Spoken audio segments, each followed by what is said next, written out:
বন্ধুরা, আপনাদের সঙ্গে আজকে আমি বৃন্দাবনের একটি সুন্দর মন্দির বিষয়ে আলোচনা করব।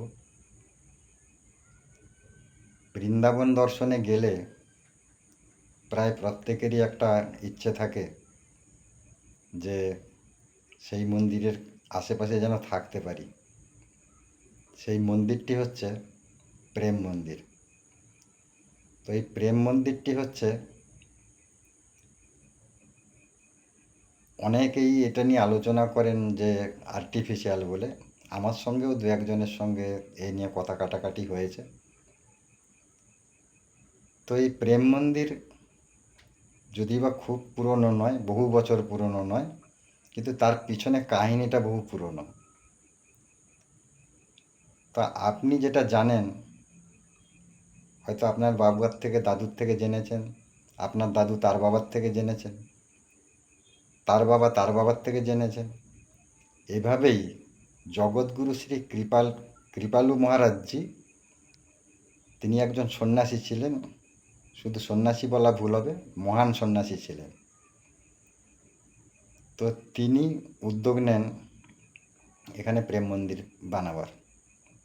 তার কারণটি হচ্ছে, তিনি জানতে পেরেছিলেন যে রাধাকৃষ্ণ এই জায়গাতেই খুব বেশিভাবে মিলিত হতেন, দেখা করতে আসতেন।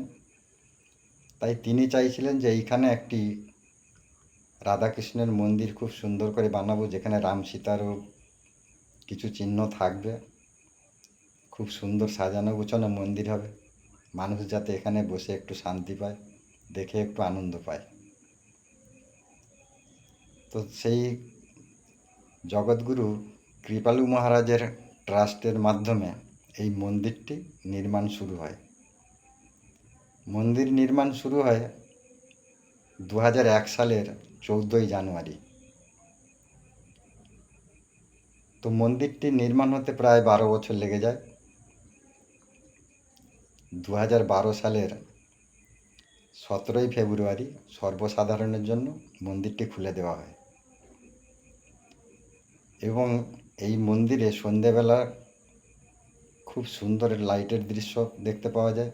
তবে আপনারা যদি মন্দিরটি খুব একটু ফাঁকায় ফাঁকায় দেখতে চান, তাহলে সকালবেলা দর্শনটা করে আসবেন। লাইটিংটা দেখার জন্য সন্ধেবেলা যাবেন, কারণ সন্ধেবেলা অতিরিক্ত ভিড় হয়। তো তার জন্য আপনারা সকালে একবার দর্শন করে আসবেন মন্দিরটার, এবং ঠাকুরটি দর্শন করে আসবেন, প্রতিমাটি দর্শন করে আসবেন, এবং সন্ধেবেলা লাইটিংটা দেখতে যাবেন। তো প্রেম মন্দির খুব সুন্দর মন্দির। তার পেছনে ইতিহাস হচ্ছে এটাই। এখন কেউ তর্ক করলে তাকে তো আমি বুঝাতে পারবো না। ধর্মের জিনিস কোনো তর্কের বিষয় নিয়ে বোঝানো মুশকিল। ধর্ম হচ্ছে মানুষের মনের আস্থা। তো ধর্মটা নিয়ে কারুর বিতর্ক তৈরি করাও উচিত নয়। এবং ধর্মগুরুরা যেটুকু আমাদের বোঝান, আমরা সনাতন ধর্মের মানুষেরা সেটুকুই আমরা বুঝি। আগামীকাল আরেকটি মন্দিরের বিষয় নিয়ে আলোচনা করব। সবাই ভালো থাকবেন, সুস্থ থাকবেন। আগামীকাল রাত 9:30টার আমার ভিডিওটা অবশ্যই দেখবেন।